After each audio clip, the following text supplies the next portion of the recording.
Current আসে আবার ফাটি দিয়ে চলে যায়। আমাদের কিছুদিন পর পরীক্ষা, তো আমরা কারেন্ট নাই বাসা, তো আমরা পড়তে পারি না ঠিক মতন। আমরা এখানে ট্রিটমেন্ট দিতে পারতেছি না যেহেতু বিদ্যুৎ নাই।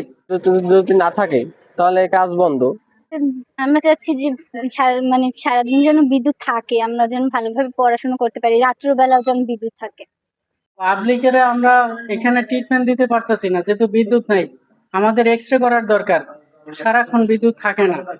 আধা ঘন্টা 20 মিনিট বিদ্যুৎ পাই, তাও আবার সাথে সাথে চলে যায়। এক্সরে মেশিন অন করার পরেই, এক্সরেটা করার পরেই দেখা গেছে 10 মিনিট পর 20 মিনিট পর আর কারেন্ট থাকে না।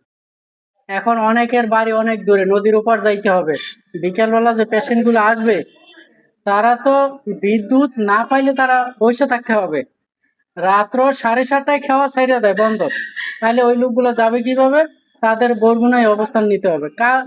কালকের ছাড়া সে যাইতে পারবে না যেহেতু এক্সরে করতে পারতেছে না। এই জন্য আমাদের এই প্রবলেম।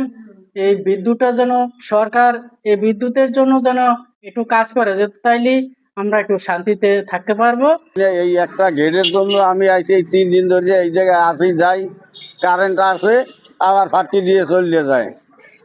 এই সরকার যদি কারেন্টের ঘাটতি যদি পূর্ণ না করে তাহলে আমরা তো একেবারে না খাইয়ে মরিয়ে যাবো। আমরা ওই গাড়ি চালাই, গাড়ি চার্জে দিয়ে চালাইতে পারি না। একদিন চার্জে দিলে 1-2 আর চলে না, একদিন চার্জে দিলে আমরা 2 দিন 3 দিন চালাই। আমাকে এখন তো ঘরে খাওয়াই নেই কোনো, যে আমরা খাবো ঘরে বইয়া।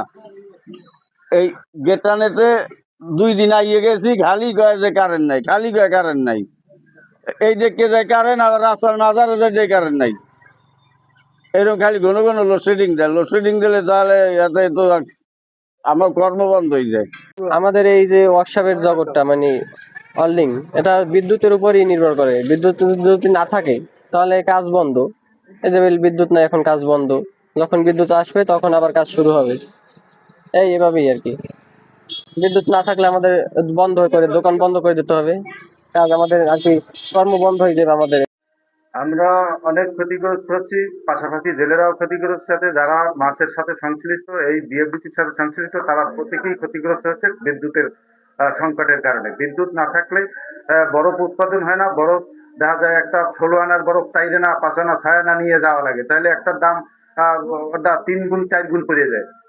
এবং যদি উৎপাদন না হয় তাহলে শ্রমিক আছে বরফ পালে, এরা ঠিকঠাক মতো টাকাও পায় না, পয়সাও পায় না, তাহলে তারা ঋণগ্রস্ত হয়ে যেত। এখানে বিদ্যুতের প্রচুর ঘাটতি। প্রতিদিনই এইরকমের লোডশেডিং থাকে ঘন্টায় ঘন্টায়। এখানে হাইয়েস্ট 1 ঘন্টা 2 ঘন্টা যদিও যায় তাহলে সমস্যা হয় না, কিন্তু যদি এরকমের বারবার যায় তাহলে তো আর আমাকে মিল কারখানাই আমরা চালাইতে পারবো না।